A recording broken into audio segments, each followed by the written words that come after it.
the 2018 Atlanta Press Club Loudermilk Young Debate Series. Brought to you from the studios of Georgia Public Broadcasting. The Democratic race for Secretary of State.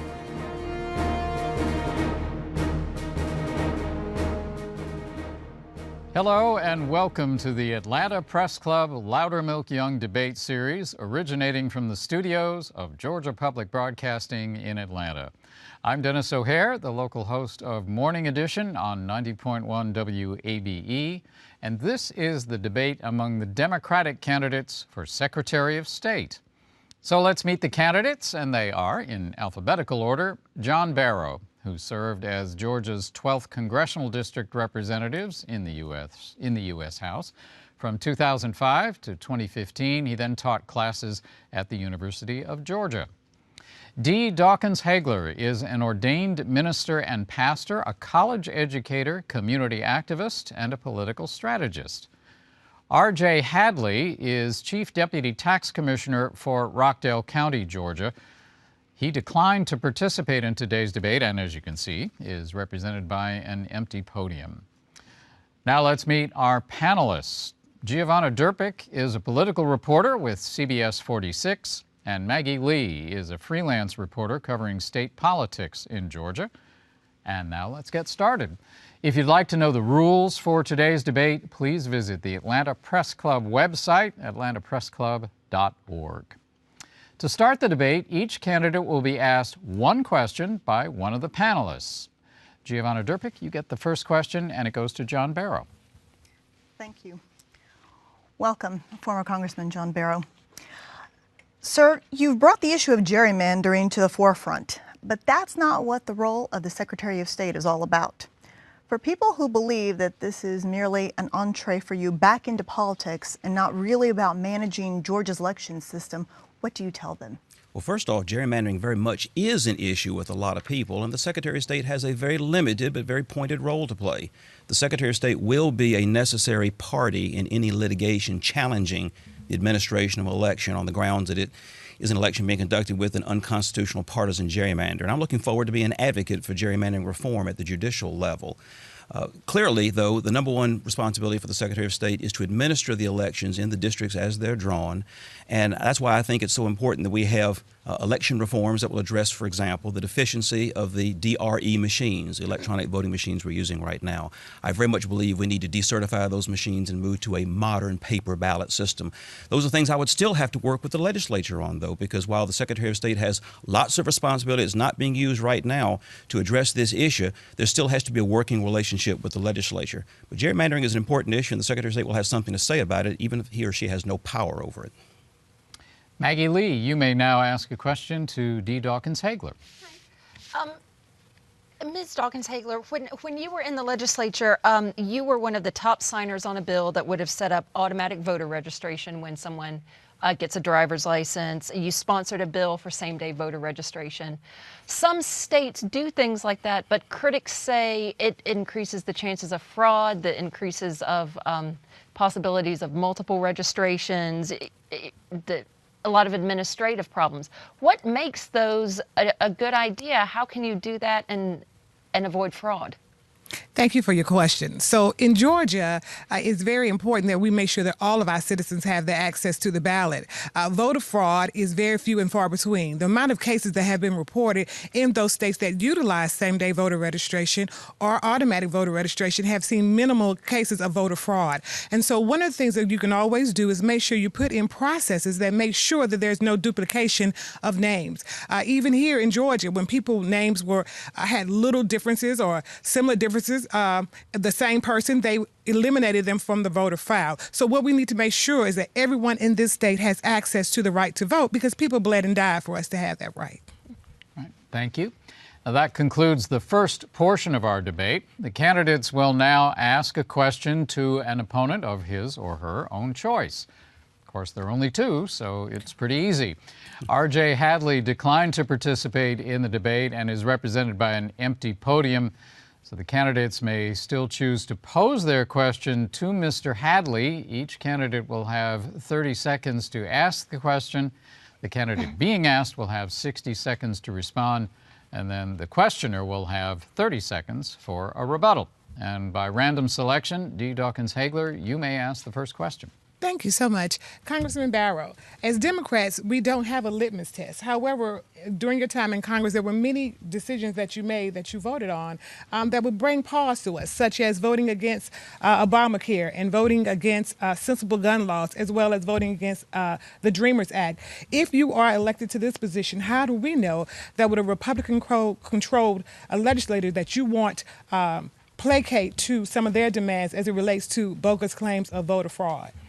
Well, first off, I recognize the fact that in this polarized era, it's hard for some folks to be persuaded that you're any good unless you're 100% this or 100% that. I'm most proud of the fact that during my time in Congress, the legislative record that I compiled is one of the most bipartisan members of Congress up there. And you bring up the subject of Obamacare, for example. When allowed and really required to vote on the constituent components of this law, I voted as often to sustain and keep the bill as I voted to get rid of parts that I thought were an unnecessary burden on the insurance marketplace and on customers who are already paying too much for the insurance that they were providing for themselves and their families. So I don't think you have to worry about which side of the bread the bread is buttered on in my case. I'm campaigning on the issues that I think are important to the broadest cross-section of folks in Georgia. I've always done that when I was in Congress, and I'll continue to do that when I'm Secretary of State. All right. Your chance to rebut. So in regards to the gun laws, sensible gun laws, where do you stand on banning AR-15 weapons? Yeah. Ms., you can go ahead and answer if you want, but it's your response to his answer, not a chance to ask another question, okay? Okay. Yeah. So in response to your answer, I think it's very important that as Democrats, we hold the line on certain issues. Many people, such as myself, suffered from breast cancer diagnosis, and had it not been for insurance, I would have had hundreds of thousands of dollars that I could not have paid in health care. And so as opposed to repealing something, I think it would have been better to support the legislation and then work to fine-tune those things that we thought could have been better in the legislation. All right. Mr. Barrow, you may ask your question. I would like to respond to that later on if time permits. Sure. But one of the things that I want to acknowledge at the outset, one of the things I've enjoyed about this campaign is I've gotten to know Dee better as we've met each other along the way on the campaign trail. And I learned that we agree on a lot of things. For example, on the subject that was raised first on, we have a lot of similar views on the subject of redistricting reform. So, Dee, why don't you share with us what your thoughts are about the need for gerrymandering reform? Thank you. I think that's a very good question. So when I served in the General Assembly, it was a very partisan process. I think that in the state of Georgia, we need to have an independent commission set up that will deal and address with how we set up our party lines.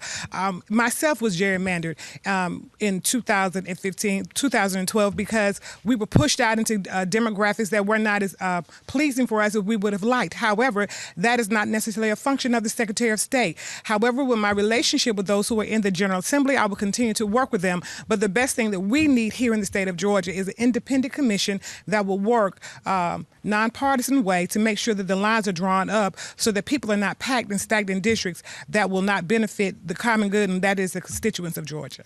Mr. Barrow, you've got 30 seconds to rebut if you want. You see, we have a lot of points of agreement on this right here. As the most gerrymandered member of Congress in the history of the Republic, I can attest not just to its impact upon candidates and upon leadership in Congress and upon the caucuses, but also on the voters who are pushed around on the district maps like pawns on a chessboard.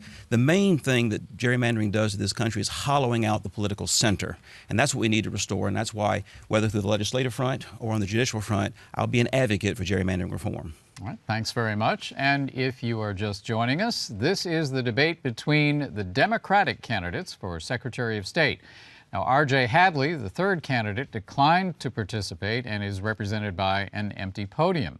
So we'll now go back to our panel of journalists to ask questions to the candidate of her choice, and we will continue that until we run out of time. And as a point of moderator privilege, I may also ask a question of the candidates, and I'll determine when a rebuttal is appropriate.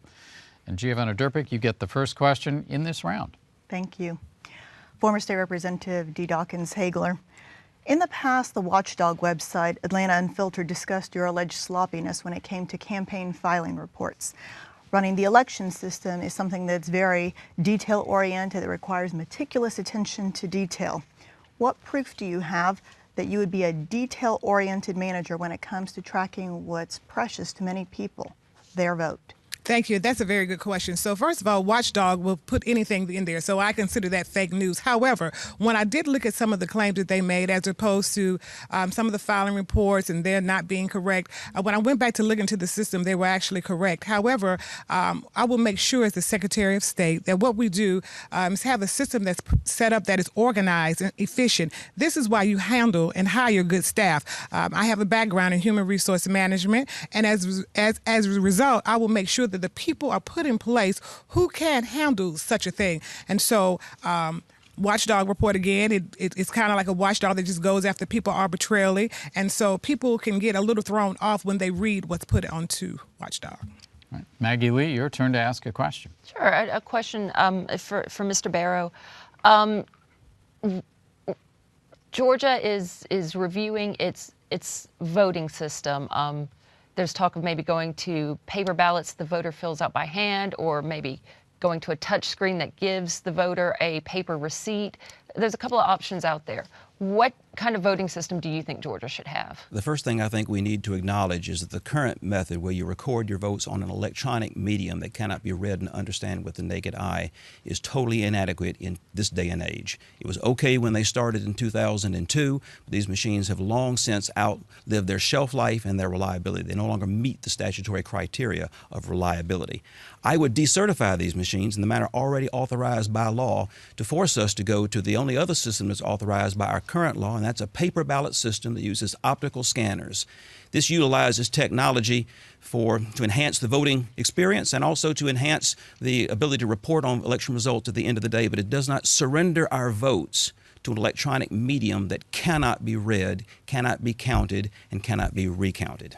Mr. Barrow, you'd still have to, even if you decertify the system, you'd still have to get the legislature to fund a replacement. How would you do that? And do you have any idea how much that would cost? Actually, we have a system, an alternate system authorized by law right now. It's the system we use currently for absentee ballots and for provisional ballots.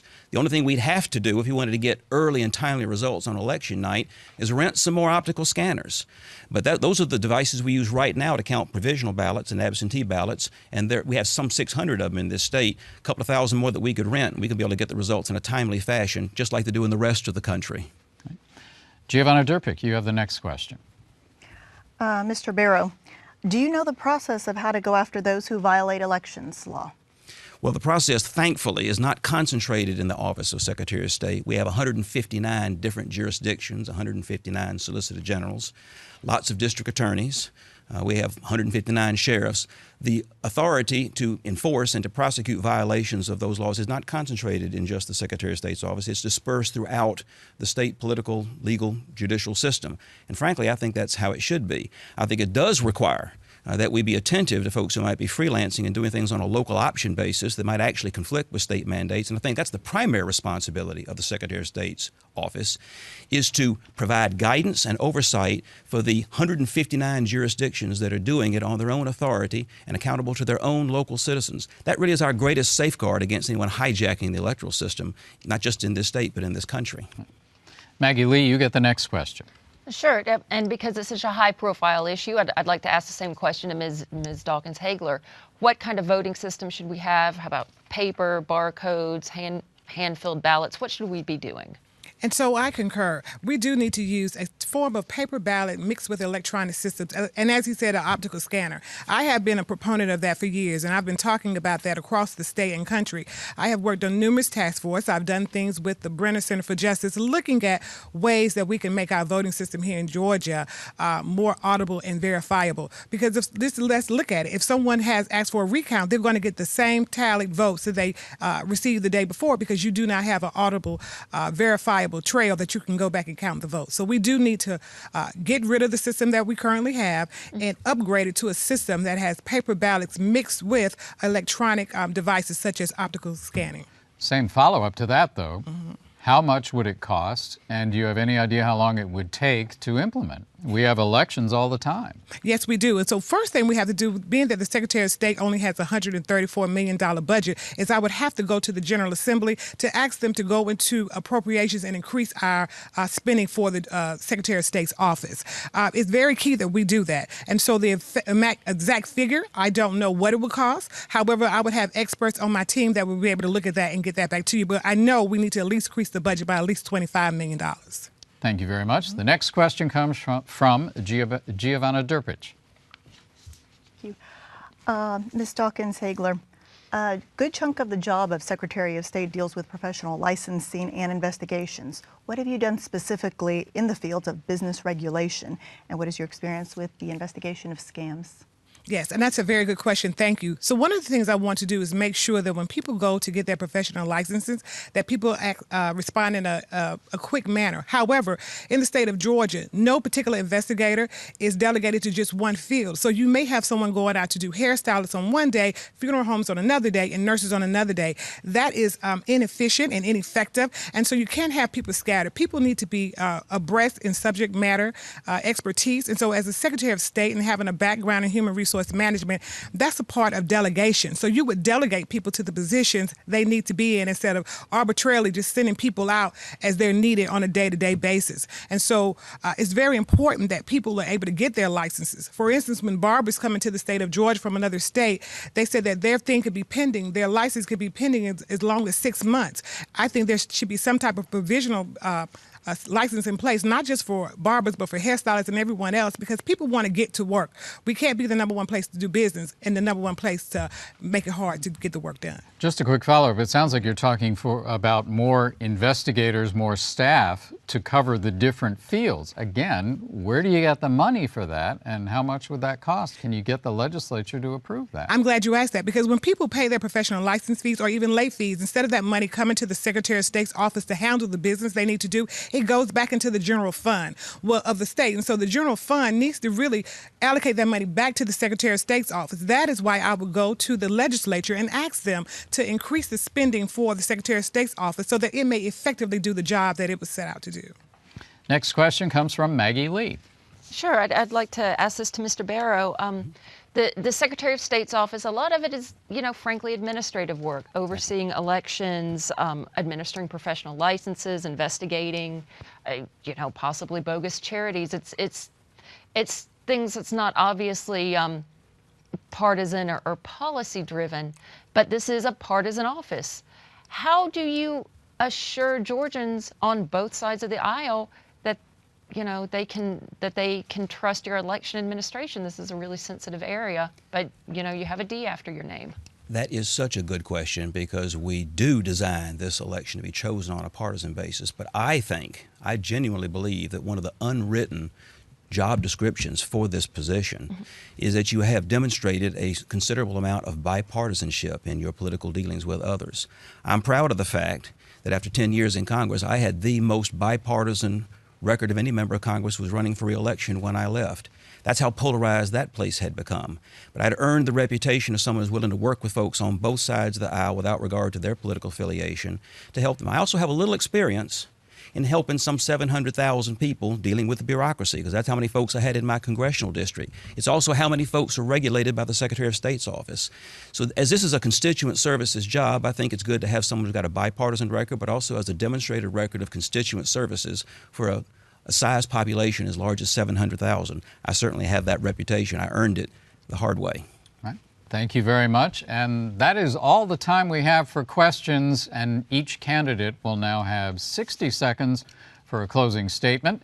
D. Dawkins-Haigler, you're up first. Thank you. So thank you, Dennis O'Hare. Thank you, panelists. Thank you, Atlanta Press Club and Georgia Public Broadcasting. I am excited about this race because right now this is a pivotal time for us to have someone in the seat who is dedicated to getting our voting system under control, as well as our corporations and our professional licensing. This is not a political job. This is why I intentionally did not take any money from any PACs, lobbyists, corporations, big outside dealers from D.C. all all the way down, because I feel like the one office in this state that should not be beholden to any special interest is the Secretary of State. Why? Because you have to have integrity when you're trying to count the votes. And so as the Secretary of State, I intend to do that. I intend to have integrity in the process and make sure that every vote counts in this state, because every vote matters. I thank you. I ask everyone to support me if they can. Pray for me, and more information can be found on my website at www.dhaigler.com. Thanks very much. John Barrow, it's your turn. There are lots of reasons why I think this is the most important office in Georgia that nobody thinks about. There are some 700,000 professionals who depend on this office for the license they've got to have in order to do their business or practice their profession. But for most of us, I think the most important responsibility of this job is to preside over our election process. The Secretary of State is the person that we hire to make sure that our elections are fair and that our votes are counted exactly the way we cast them. And for too long and for too many people, the Secretary of State's office has been more of a hindrance than a help. It's made it harder for some folks to register to vote than for others, harder for some folks to stay registered than for others, and harder for some folks to actually vote than for others. It's my policy that it ought to be as easy for every eligible citizen in Georgia to vote as it is for any eligible citizen to vote. If you want someone who can do the job the way we all want it done, and someone who can win the office in November, then I ask for your vote, and I'd be proud to have your support. Thank you. Thank you very much. And that concludes our debate. We would like to remind voters that the primary elections will be held on Tuesday, May 22nd. By the way, early voting has already begun. Our thanks to the candidates and to our panel of journalists. And we'd also like to thank the Atlanta Press Club for arranging today's debate. Now, for more information about the Atlanta Press Club and all of the debates that they will host this primary election season, just visit atlantapressclub.org. This debate will be archived there and on Georgia Public Broadcasting's website, gpb.org. Stay tuned for the Republican primary debate among the candidates for Secretary of State. I'm Dennis O'Hare. Thanks for joining us for the Atlanta Press Club Loudermilk Young Debate Series.